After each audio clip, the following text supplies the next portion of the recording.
اس امت کی تباہی اس سے آئے گی کہ اس امت کے افراد سے علماء اٹھا لیے جائیں. اللہ کے نبی صلی اللہ علیہ وسلم نے کیا فرمایا؟ ان اللہ لا ينزع العلم بعد ان اعطاکموہ انتزاعا. اللہ تعالیٰ علم دینے کے بعد یوں ہی تم سے علم چھین نہیں لے گا، اچانک دلوں سے غائب ہو گیا، یاد ہی نہیں کچھ بھی، ایسا نہیں کرے گا اللہ. ولیکن یقبض العلم بقبض العلماء، بلکہ اللہ تعالیٰ علم کو اٹھائے گا علماء کے اٹھانے سے. سماج سے علماء نکل جائیں گے، سماج میں علماء باقی نہیں رہیں گے. حتی اذا لم یبق عالما اتخذ الناس رؤوسا جہالا. جب علماء باقی نہیں رہیں گے تو لوگ جاہلوں کو اپنا پیشوا بنائیں گے. نیم حکیم، یہ بھی تو آدھے عالم ہے نا، ہاں ان کو بھی تھوڑا بہت معلوم ہے، تھوڑا بہت معلوم ہے. تو ایسے جو لوگ ہوں گے وہ لوگ سماج میں کیا ہوں گے؟ پیشوا بن جائیں گے. حتی اذا لم یبق عالما اتخذ الناس رؤوسا جہالا وسئلوا فافتوا بغیر علم. پھر ان سے پوچھیں گے اور وہ بغیر علم کے جوابات دیں گے. فضلوا واضلوا، خود بھی گمراہ ہوں گے، دوسروں کو بھی گمراہ کریں گے. آپ یہ چاہتے ہیں؟ یہ بخاری کی حدیث ہے کہ سماج سے علماء نکل جائیں اور پھر یہ لوگ باقی رہ جائیں اور پھر لوگوں کو اپنی طرف سے بتائیں قرآن کی اس آیت کا یہ مطلب ہے، وَمَن لَّمْ يَحْكُم بِمَا أَنزَلَ اللَّهُ فَأُولَٰئِكَ هُمُ الْكَافِرُونَ. جو اللہ کے نازل کیے ہوئے کے مطابق فیصلہ نہ کرے یہ کافر ہیں. اس لیے جتنے حکمراں ہیں جو شریعت کو نافذ نہیں کر رہے ہیں سب کافر ہو چکے ہیں، یہ مرتد ہو گئے ہیں. یہی تو فکر ہے نا. پہلی بات یہ کہ اللہ تعالیٰ نے یہ آیت بادشاہوں کے بارے میں نازل کی، یہ تجھ کو کس نے کہا؟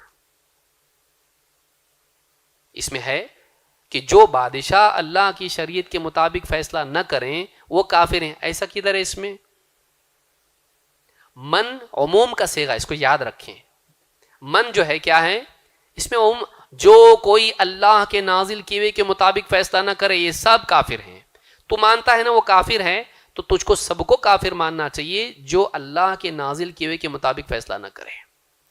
پھر اگر ایک باپ سے بیٹا پوچھتا ہے ابو میں فلاں فلم دیکھنے جا رہا، جاؤ؟ ٹھیک ہے جاؤ، جلدی آؤ. اگر اس باپ نے یہ فیصلہ دیا، کیا یہ فیصلہ اللہ کے نازل کیے ہوئے کے مطابق ہے کہ نہیں ہے؟ ہاں ہے نا. بچوں کو اجازت دو، نرمی کرو، پیار محبت سے رہو ان سے. ہے نہیں. اب اس باپ پر کیا حکم لگائیں گے؟ ٹھیک ہے بیٹی کا نکاح ہے، چلو بیٹے کا چھوڑ دو. آپ بیٹی کا نکاح ہے، اماں آئی بیٹی کی، بولی وہ لوگ بول رہے اپنے کو تھوڑا سا رت جگہ کرنا پڑے گا، ڈھول تاشا بجانا پڑے گا نکاح میں. تو لڑکے والوں کی ضد ہے اور وہی گانے بجنے چاہیے شادی کے وقت میں. دولہے کو ناچنے کا بہت شوق ہے. اللہ حفاظ، اللہ ہمارے نکاحوں کو صحیح کر دے بھائی. خرافات اتنی بھری. ہمارے نکاح اگر سادے ہو گئے نا تو کئی بچیاں بے حیائی سے کی طرف جانے سے بچ جائیں گی اور بھی بہت سارے مسائل حل ہوں گے. اتنا خرچہ ہوتا ہماری شادیوں میں کہ آگے جو ہے ہمیشہ ٹینشن میں رہتا دولہا، کیونکہ وہ سارا اسی دن خرچہ کر لیا. اگر اماں آئی بیٹی کی، بولی لڑکے والے ضد کر رہے ایسا کہ ناچ گانا ہوگا، کرنے ہاں بولنا کہ نہ بولنا.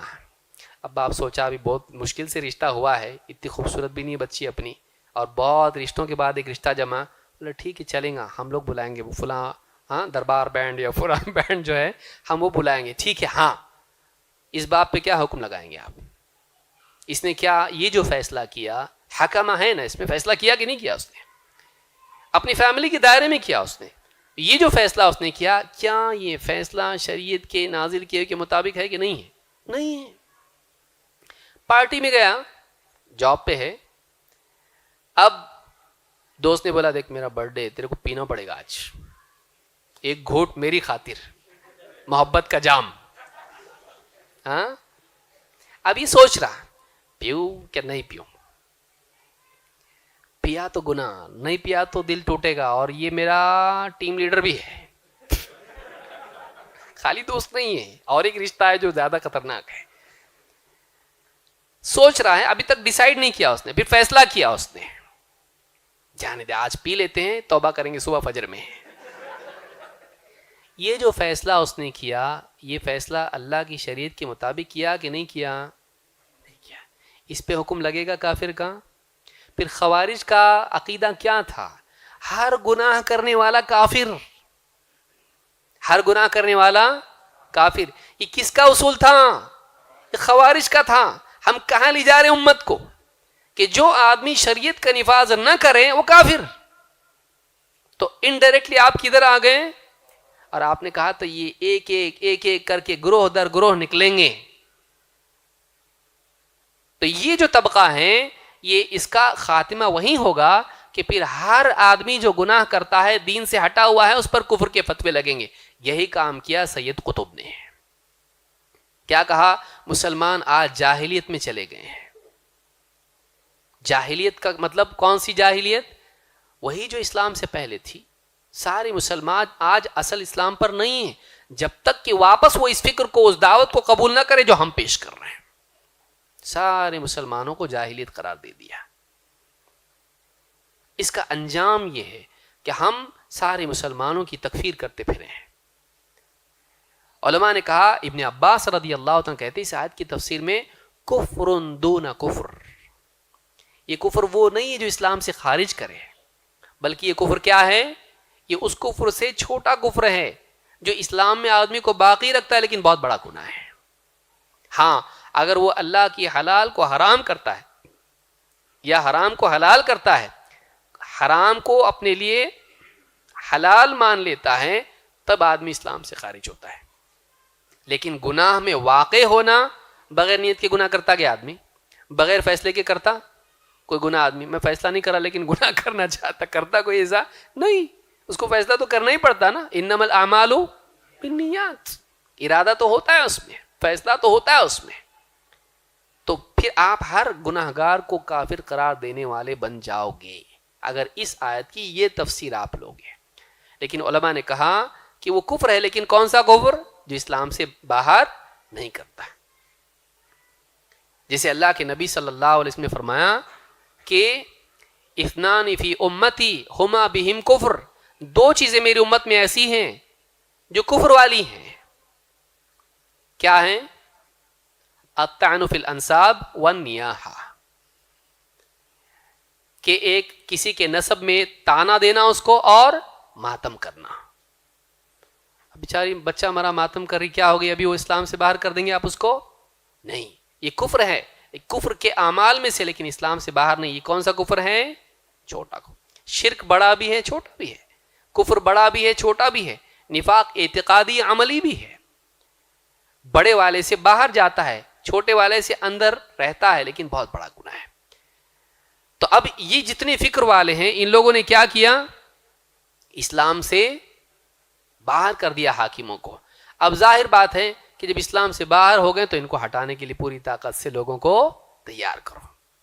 کسی حاکم کا کسی معاملے میں غیر شرعی حکم کو نافذ کرنا اسے کافر نہیں بناتا ہے، گناہگار بناتا ہے. اگر وہ اس کو حلال مان لے کہ حلال ہے تب جا کر وہ کافر ہوتا ہے. جب تک کہ استحلال وہ نہ کرے تب تک کہ کافر نہیں ہوتا ہے، چاہے وہ حاکم ہو یا عام آدمی ہو، کوئی بھی مسلمان ہو. اس کو یاد رکھنا ضروری ہے. لیکن اس فکر کے حاملین نے کیا کر دیا؟ اس تفریق کو ختم کر دیا. ہر آدمی جو غلط فیصلہ کر رہا ہے، گناہ کا فیصلہ کر رہا ہے، اس کو کیا کر دیا؟ کافر بنا دیا. یہ بڑی خطرناک چیز ہے جو خوارج کی خاص صفات میں سے. انہوں نے تو حضرت علی کی تکفیر کر دی اور حضرت معاویہ کی بھی، کہا دونوں کافر ہو گئے لوگ. کیوں؟ اس لیے کہ حضرت علی نے کیا کہا تھا، ہم میں سے ایک اور تم میں سے ایک بات کرنے والا رہے گا، دونوں مل کے جو طے کریں گے آگے بڑھیں گے. تو کہا کہ یہ حکم کیسے طے کیے انہوں نے؟ ادھر سے ایک حکم رہے گا، ادھر سے ایک حکم رہے گا. کہا ان الحکم الا للہ، حکم تو اللہ کا ہے. آج بھی آیت پڑھی جاتی ہے اور اسی پس منظر میں حکم اللہ کا چلے گا. حکم تو اللہ ہی کا چل رہا ہے، اور کس کا چل رہا؟ پانی جس کے حکم سے بڑھتا، گورنمنٹ کے حکم کائنات میں اللہ کا چل رہا ہے. اور اللہ کا حکم نافذ ہونا چاہیے لیکن وہ حاکم کی طرف سے. تو نصیحت اس کو کر سکتا ہے، بغاوت نہیں، بغاوت نہیں. تو یہ جو چیز ہے یہ یاد رکھنے کی ہے.